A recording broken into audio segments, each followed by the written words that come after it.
Iran का Israel के खिलाफ मजीद हमले रोकने का ऐलान। मुसल्लह अफवाज का इसराइल के खिलाफ अपनी फौजी कार्रवाइयों के खात्मे का ऐलान। खबरदार किया कि अगर इसराइल ने लेबनान पर दोबारा हमले किए तो इससे कहीं ज्यादा सख्त रद्द-ए-अमल दिया जाएगा।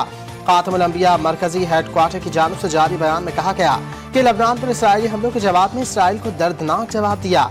मौजूदा मरहले पर इसराइल के खिलाफ फौजी कार्रवाइयाँ रोक दी गई हैं। लेबनान के खिलाफ किसी नई जाहिद की सूरत में ईरान पहले से ज्यादा सख्त और मौसर रद्द-ए-अमल देगा।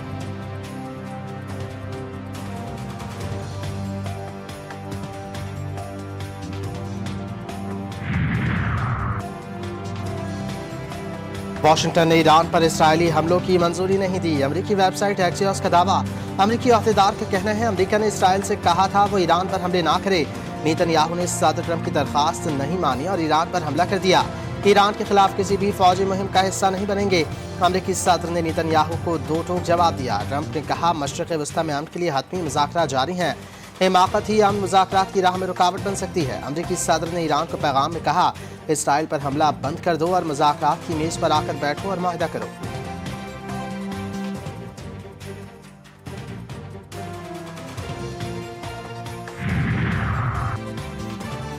अमरीका और ईरान के दरमियान जारी अमन मुज़ाकरात में आखिरी हदफ हासिल होने के करीब है। वज़ीर आज़म शहबाज शरीफ ने सोशल मीडिया प्लेटफॉर्म एक्स पर लिखा मशरिक़ वस्ता में कशीदगी में हाली इजाफा इस बात को वाज़ेह याद दहानी है कि गैर मुस्तहकम जंगबंदी के कितने संगीन नताइज बरामद हो सकते हैं।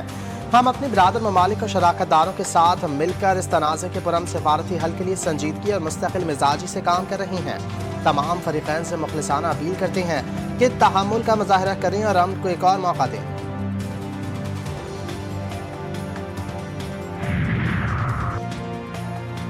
ईरान किसी भी खतरे या धमकी के आगे सरनगू नहीं होगा। ईरानी सदर ने कौमी सलामती और मुल्की अमन को अव्वलीन तरजीह करार दे दिया।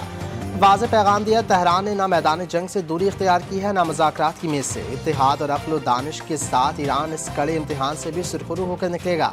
ईरानी सदर ने बैरूनी खतरात के खिलाफ मुल्की दिफा और सिफारती कोशिशें बैक वक्त जारी रखने का अज़्म दोहराया है।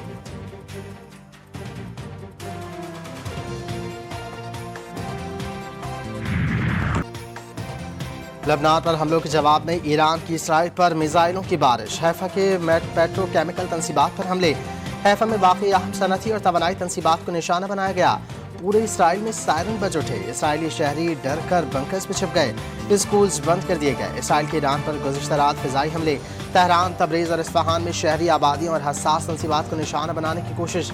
ईरान में फ़िज़ाई दिफाई निज़ाम मुतहर्रिक। अमरीकी सेहूनी दुश्मन ड्रोन को निशाना बनाकर तबाह कर दिया। ऑपरेशन नस्र को 12 रोज़ा जंग के शोहदा के नाम से मंसूब कर दिया गया। ईरान ने वाज़ेह कर दिया है कि अपनी खुद मुख्तारी और कौमी सलामती पर कोई समझौता नहीं किया जाएगा।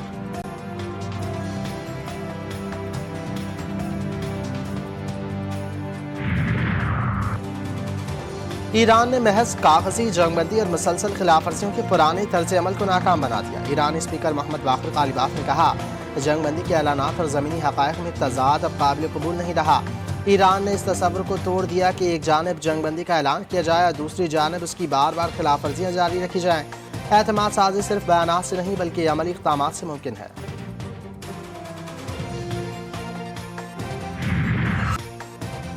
वफाकी हुकूमत ने पीपल्स पार्टी को राजी कर लिया। बजट से कबल बड़ा ब्रेक थ्रू। हुकूमत और पीपल्स पार्टी के एक दूसरे की बेशतर बजट तजावीज़ से इत्तेफाक। पीपल्स पार्टी ने भी बजट में नून लीग की बाज़ तजावीज़ पर ग्रीन सिग्नल दे दिया। वज़ीर आज़म शहबाज शरीफ हुकूमती टीम के हमरा ऐवान सदर गए। सदर ममलिकत ने इस्तक़बाल किया। शहबाज शरीफ ने आसिफ ज़रदारी से मुलाकात की।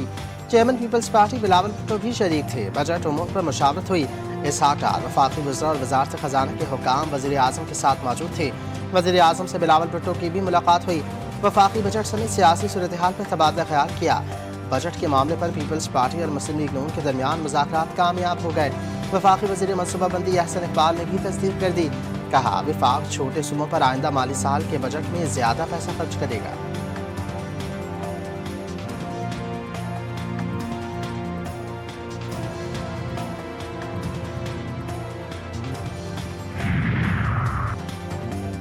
वफाकी बजट किस दिन पेश होगा? हुकूमत और ऐवान सदर की मशावरत के बाद फैसला होगा। ज़राए के मुताबिक बजट फिर ताख़ीर का शिकार। नई तारीख का ऐलान जल्द होगा।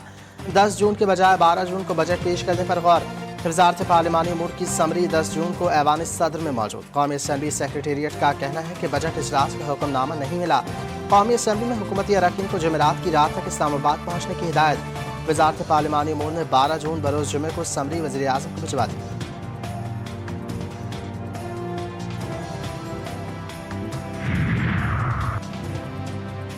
बड़ी मुलाकात में बड़ा मामला तय। गिलगित बल्तिस्तान में मुस्लिम लीग नून और पीपल्स पार्टी के इत्तेहाद से हुकूमत बनने का इम्कान। सबसे पहले बड़ी खबर GTV न्यूज़ ले आया। ज़राए के मुताबिक गिलगित बल्तिस्तान में वज़ीर आला पीपल्स पार्टी का होगा। गवर्नर मुस्लिम लीग नून का बनेगा। नून लीग और PP की इत्तेहादी हुकूमत में वजारतों पर भी मुशावरत हुई। पहले मरहले में PP अपनी हुकूमत साजी करेगी, अगले मरहले में दीगर उमूर पर बातचीत होगी।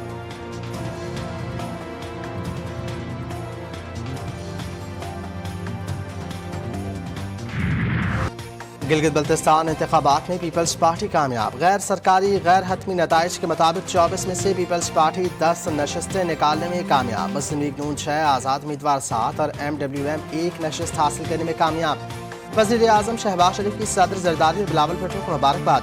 कहा पीपल्स पार्टी अक्सरियती सियासी जमात के तौर पर सामने आई, जिस पर मुबारकबाद की मुस्तहिक है। वज़ीर आज़म ने मुलाकात में सदर जरदारी को मुस्कुराते हुए कहा, नौजवान बिलावल ने हमसे बेहतर इंतखाबी मुहिम चलाई। जरदारी ने भी मुस्कुराते हुए जवाब दिया, आखिर बेटा किसका है।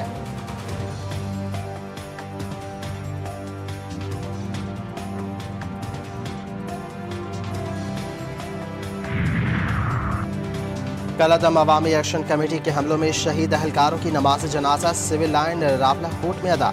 आज़ाद कश्मीर पुलिस अहलकारों पर तशद्दुद हमले और लाश की बेहुरमती की खौफनाक वीडियो। कलअदम जॉइंट अवामी एक्शन कमेटी ने बुलवाइयों ने मनसूबाबंदी के तहत सीधी गोलियां चलाई। घिरावने अमल से कलअदम जॉइंट अवामी एक्शन कमेटी का मकरू और दहशतगर्दाना चेहरा बेनकाब।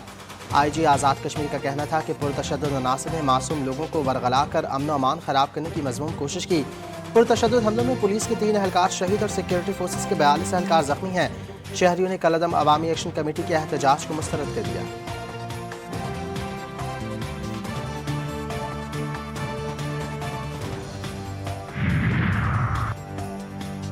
कलअदम जॉइंट अवामी एक्शन कमेटी के मरकजी रहनुमा शौकत नवाज, मीर और ख्वाजा महरान की ऑडियो कॉल लीक। रावलाकोट में दहशतगर्द हमले और लाशें गिराने की पेशगी मनसूबाबंदी की जा रही थी। वाज़ेह है कि जॉइंट अवामी एक्शन कमेटी का मकसद पुरतशद्दुद हमले करके मज़मूम मकासद हासिल करना था।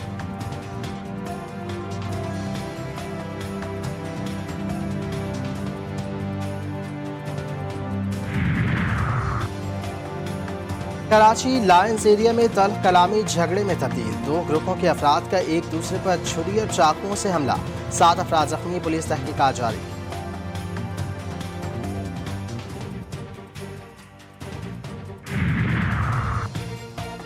कोयटा में दिल दहला देने वाला वाकया। वहदत कॉलोनी में मुलजिम ने अपना ही घर उजाड़ दिया।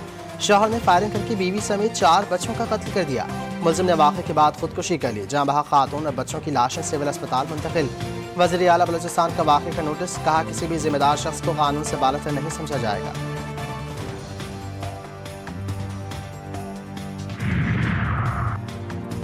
कोकीन डीलर अनमोल उर्फ पिंकी के खिलाफ कत्ल का मुकदमा। प्रोसिक्यूशन ने पुलिस की तफ्तीश में खामियां बयान कर दी।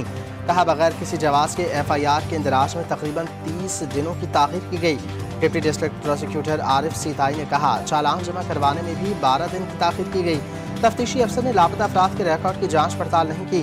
तफ्तीशी अफसर मुतवफ़्फ़ी की शनाख्त के लिए लापता अफराद की मालूमात जमा करने में नाकाम रहा।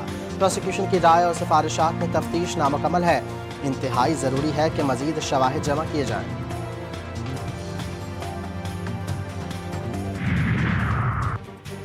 पाकिस्तान वनडे क्रिकेट टीम के कप्तान शाहीन आफरीदी को टेस्ट स्क्वाड से बाहर करने का दिया। टेस्ट टीम में शामिल नहीं किया जाएगा। रेड बॉल के लिए ऐलान करदा 22 रुकनी कैंप में शाहीन नहीं।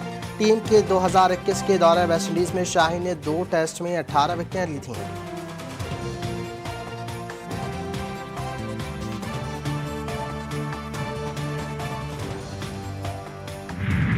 जो लोग सोच रहे हैं कि अर्जेंटीना जो है नहीं उठाएगी, और ये ब्राज़ील वालों को खासतौर पे पैगाम है कि आप लोग भी क्वार्टर फाइनल तक टीम आए, बड़ी बात है। तो हम जो है फुल सपोर्ट करते हैं अर्जेंटीना को। सिर्फ लिहारी में फुटबॉल नहीं है, हमारे मल्लीर में भी फुटबॉल है। मैं ब्राज़ील को सपोर्ट करता हूँ। मेरा बेस्ट प्लेयर नेमार है। बच्चे छोड़ नहीं रहे, कभी लमीन यमाल की शर्ट, कभी रोनाल्डो की शर्ट, तो कभी नेमार की शर्ट। मेरा फेवरेट प्लेयर नेमार है और मैं ब्राज़ील को सपोर्ट करता हूँ। और फीफा वर्ल्ड कप के आगाज में बस एक दिन बाकी। पाकिस्तान में भी फुटबॉल के शायकीन पुरजोश। बच्चे बड़े सबको फीफा वर्ल्ड कप की बेताबी से इंतजार। मलीर की गलियां सज गईं, कोई मेसी तो कोई रोनाल्डो का दीवाना। रवा इवेंट फीफा वर्ल्ड कप तारीख का सबसे बड़ा टूर्नामेंट बन गया।